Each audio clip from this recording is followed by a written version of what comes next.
स्कंद दुसरा अध्याय 10वा. भागवताची 10 लक्षणे. श्रीशुक म्हणाले, परीक्षिता, या भागवत पुराणात सर्ग, विसर्ग, स्थान, पोषण, उती, मन्वत्तर, ईशानू कथा, निरोध, मुक्ती आणि आश्रय अशा 10 विषयांचे वर्णन आहे. यातील 10वे जे आश्रय तत्व आहे त्याचे योग्य ज्ञान होण्यासाठी कधी श्रुतीने, कधी तपश्चर्याने, तर कधी प्रत्यक्ष अनुभवाने अन्य 9 विषयांचे महात्म्यांनी वर्णन केले आहे. ईश्वराच्या संकल्पाने सत्व, रज, तम गुणांमध्ये विषमता उत्पन्न होऊन रूपांतर झाल्याने जी आकाशादी पंचमहाभूते, शब्दादी तन्मात्रा, इंद्रिये, अहंकार आणि महत्तत्व स्वरूप विराटाची जी उत्पत्ती होते त्याला सर्ग म्हणतात. ब्रह्मदेवाकडून ज्या चराचर सृष्टी निर्माण होतात त्यांचे नाव विसर्ग. प्रत्येक क्षणाला नाशाकडे जाणाऱ्या सृष्टीला एका मर्यादेपर्यंत स्थिर राहण्यात भगवान विष्णूंची जी श्रेष्ठता सिद्ध होते तिचे नाव स्थान. भगवंतांची भक्तांच्यावर जी कृपा होते तिचे नाव आहे पोषण. मन्वत्तरांचे अधिपती जी भगवत भक्ती आणि प्रजापालन रूप शुद्ध धर्माचे अनुष्ठान करतात ते मन्वत्तर म्हटले जाते. जीवांना कर्माच्या द्वारे बंधनात टाकणाऱ्या वासना त्या उती. भगवंतांच्या विविध अवतारांच्या आणि त्यांच्या भक्तांच्या विविध आख्यानांनी युक्त अशा ज्या कथा त्या ईशानू कथा होत. योग निद्रेचा स्वीकार करून भगवंत शयन करतात तेव्हा जीवाचे आपल्या उपाधीसह भगवंतांत लीन होणे त्याला निरोध म्हणतात.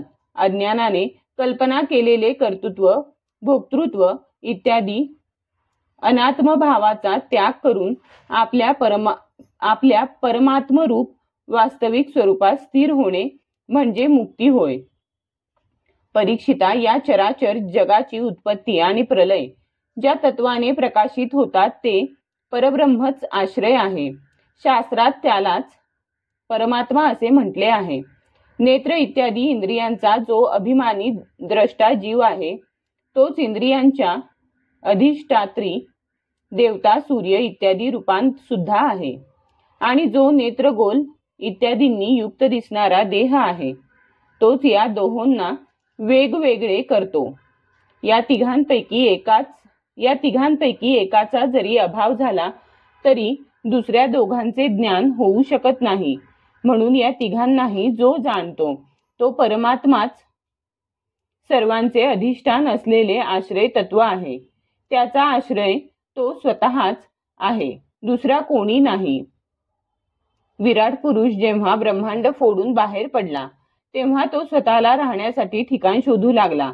त्या शुद्ध संकल्प पुरुषाने स्वतःला राहण्यासाठी पवित्र पाणी निर्माण केले. विराट पुरुष रूप नरा पासून उत्पन्न झाल्या कारणाने पाण्याचे नाव नार असे पडले. त्या आपणच उत्पन्न केलेल्या नारा मध्ये तो पुरुष 1000 वर्षांपर्यंत राहिला.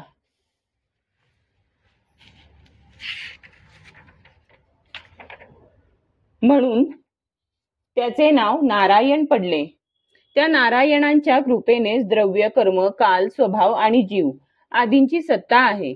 त्यांनी उपेक्षा केली तर कोणाचेच अस्तित्व राहणार नाही. त्या अद्वितीय नारायणांनी योग निद्रेतून जागे होऊन अनेक होण्याची इच्छा केली तेव्हा त्यांनी आपल्या मायेने अखिल ब्रह्मांडाचे बीज स्वरूप अशा आपल्या सुवर्णमय वीर्याचे 3 भाग केले. अधिदैव, अध्यात्म आणि अधिभूत. परीक्षिता,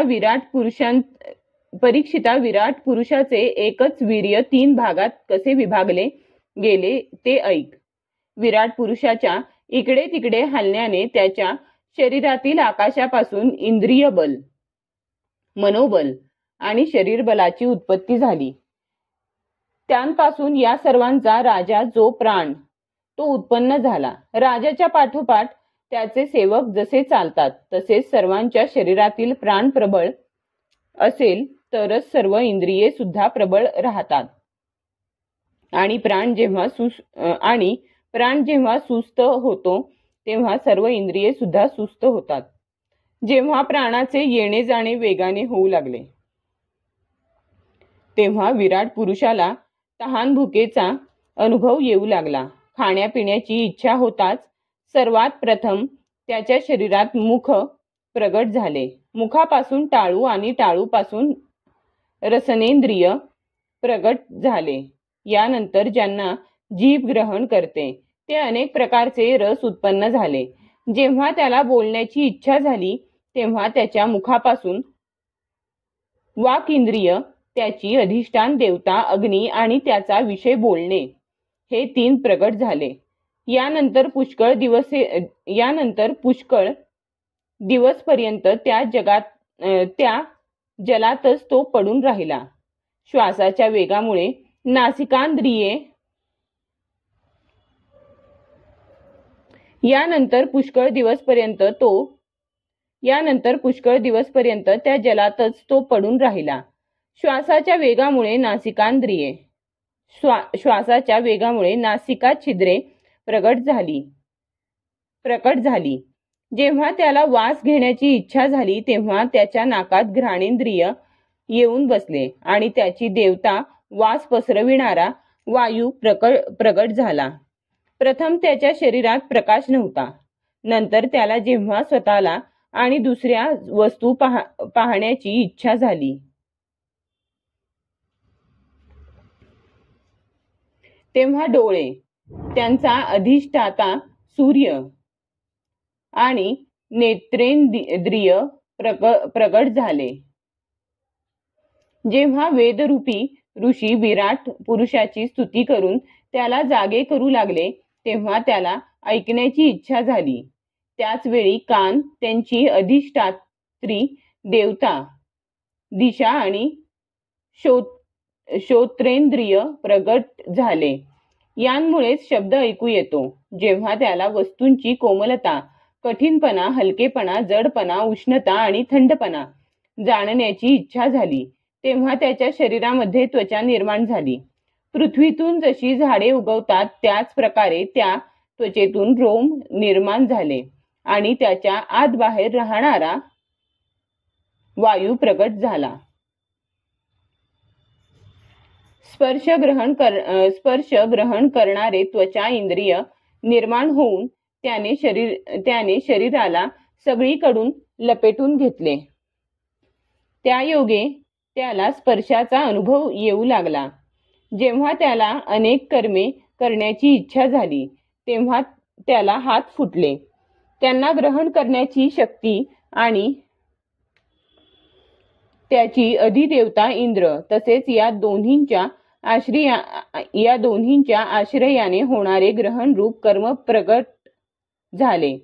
जेव्हा त्याला इष्टस्थळी जाण्याची इच्छा झाली तेव्हा त्याच्या शरीराला पाय आले. त्याच्याबरोबरच अधिष्ठाता यज्ञपुरुष प्रगट झाला आणि चालण्याचे कर्म प्रगट झाले. माणसे याच चरणांनी चालून यज्ञ सामग्री एकत्रित करतात. संतान, स्त्रीसुख आणि स्वर्गभोगाची इच्छा झाल्यावर विराट पुरुषाच्या शरीरात लिंगाची उत्पत्ती झाली. त्यात उपस्थ इंद्रिय आणि प्रजापती देवता तसेच या दोन्हींच्या आश्रयाने राहणाऱ्या कामसुखाचा आविर्भाव झाला. जेव्हा त्याला मलत्याग करण्याची इच्छा झाली तेव्हा गुदद्वार प्रगट झाले. त्यानंतर त्यात पायू, इंद्रिय आणि मित्रदेवता उत्पन्न झाली.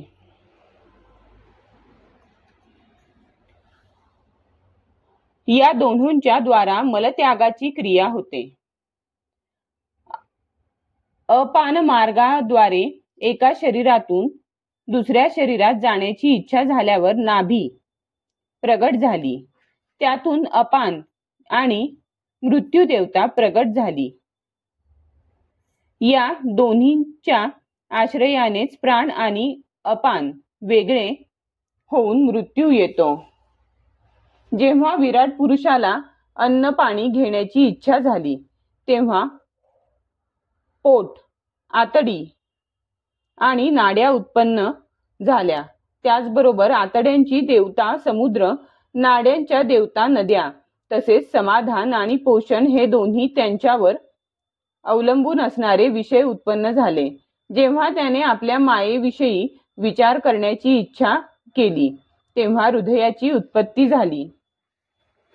त्यापासून मनरूप इंद्रिय आणि मनाची देवता चंद्र तसेच कामना आणि संकल्प प्रकट झाले. विराट पुरुषाच्या शरीरामध्ये पृथ्वी, जल आणि तेजापासून त्वचा, चर्म, मांस, रक्त, मेद, मज्जा आणि हाडे असे 7 धातू प्रकट झाले. तसेच आकाश, जल आणि वायूपासून प्राणाची उत्पत्ती झाली. श्रोत्रादी इंद्रिये शब्दादी विषयांना ग्रहण करणारी आहेत. ते विषय अहंकारातून उत्पन्न झाले आहेत. मन सर्व विकारांचे उत्पत्ती स्थान आहे आणि बुद्धी सर्व पदार्थांचा बोध करून देणारी आहे. भगवंतांच्या या स्थूल रूपाचे वर्णन मी तुला सांगितले. हे रूप बाहेरून पृथ्वी, जल, तेज, वायू, आकाश, अहंकार, महत्त्व आणि प्रकृती या 8 आवरणांनी आच्छादिलेले आहे. याच्याही पलीकडील भगवंतांचे अत्यंत सूक्ष्म रूप आहे. ते अव्यक्त, निर्विशेष, आदी, मध्य आणि अंत यांनी रहित तसेच नित्य आहे. वाणी आणि मन तेथपर्यंत पोहोचू शकत नाही.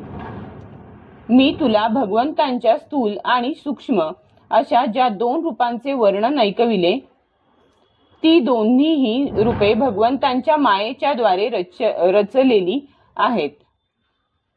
म्हणून विद्वान पुरुष या दोन्ही रूपांचा स्वीकार करीत नाहीत. वास्तविक भगवंत निष्क्रिय आहेत. आपल्या शक्तीनेच ते सक्रिय बनतात. नंतर ते ब्रह्माचे रूप धारण करून शब्द आणि त्याचा अर्थ या रूपांत प्रगट होतात. नंतर ते अनेक नामे, रूपे आणि क्रिया यांचा स्वीकार करतात. परीक्षिता, प्रजापती, मनु, देवता, ऋषी, पितर, सिद्ध, चारण, गंधर्व, विद्याधर, असुर, यक्ष, किन्नर, अप्सरा, नाग, साप, किंपुरुष, उरग, मातृका, राक्षस, पिशाच, प्रेत, भूत, विनायक,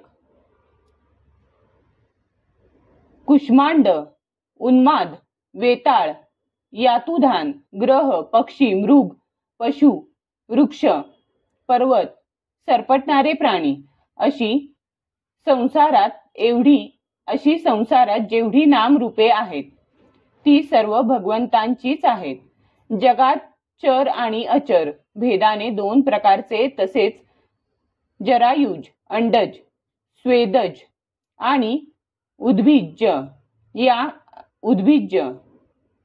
अशा भेदाने 4 प्रकारचे आणि उद्भिज्ज अशा भेदाने 4 प्रकारचे असे जितके जलचर, स्थलचर आणि आकाशात उडणारे प्राणी आहेत ते सर्वच्या सर्व शुभ, अशुभ आणि मिश्र कर्मांची फळे आहेत. सत्वगुणाच्या प्राधान्याने देवता, रजोगुणाच्या प्राधान्याने मनुष्य आणि तमोगुणाच्या प्राधान्याने नरकवासीय योनींची प्राप्ती होते. या गुणांमध्ये सुद्धा जेव्हा एक गुण दुसऱ्या 2 गुणांमुळे दबला जातो तेव्हा प्रत्येक गतीचे आणखी 3 भेद होतात. ते भगवंत जगाचे पालन पोषण करण्यासाठी विष्णू रूप घेऊन देव, मनुष्य, पशु, पक्षी इत्यादी रूपांत अवतार घेतात आणि विश्वाचे पालन पोषण करतात.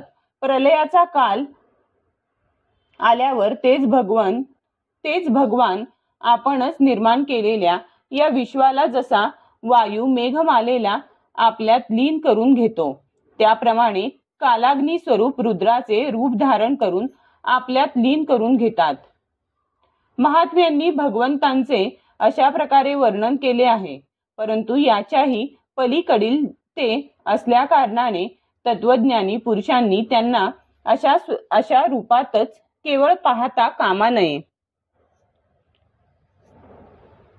सृष्टीची रचना इत्यादी कर्माचे निरूपण परमात्म्याशी कर्माचा किंवा कर्तेपणाचा संबंध जोडण्यासाठी केलेले नाही, तर कर्तृत्वाचा निषेध करण्यासाठीच केलेले आहे. कारण ते मायेमुळे कल्पिलेले आहे. हे मी ब्रह्मदेवाचे महाकल्पासह इतर कल्पांचे वर्णन केले आहे. सर्व कल्पांमध्ये सृष्टी क्रम एकसारखाच आहे. फरक एवढाच आहे की महाकल्पाच्या प्रारंभी प्रकृतीपासून क्रमशः महत्त्व इत्यादीची उत्पत्ती होते आणि कल्पाच्या प्रारंभी प्राकृत सृष्टी जशीच्या तशी राहते. फक्त चराचर प्राण्यांची विकारजन्य सृष्टी नवीन निर्माण होते. कालाचे मोजमाप कल्प आणि त्याच्या अंतर्गत असलेल्या मनवत्तरांचे वर्णन यापुढे करण्यात येईल. आता तू पाद्मकल्पाचे वर्णन लक्ष देऊन ऐक. शौनकांनी विचारले, सूत महोदय, आपण आम्हास सांगितले होते की भगवंतांचे परमभक्त विदुरांनी जवळच्या कुटुंबियांना सोडून पृथ्वीवरील निरनिराळ्या तीर्थक्षेत्री भ्रमण केले. त्या तीर्थयात्रेमध्ये त्यांचा मैत्रेय ऋषींबरोबर अध्यात्मासंबंधी संवाद कुठे झाला? तसेच त्यांनी प्रश्न विचारल्यावर मैत्रेय ऋषींनी कोणत्या तत्वाचा उपदेश केला? सूत महोदय, विदुरांचे चरित्र आपण आम्हाला ऐकवावे. त्यांनी आपल्या बांधवांना का सोडले आणि पुन्हा ते त्यांच्याकडे का परत आले? सूत म्हणाले, ऋषींनो, राजा परीक्षिताने विचारल्यावर त्याच्या प्रश्नांना अनुसरून शुकाचार्यांनी त्याला जे काही सांगितले होते तेच मी आपणास सांगतो. लक्षपूर्वक ऐका. अध्याय 10 समाप्त. स्कंध 2 समाप्त. हरिओम तत्सत.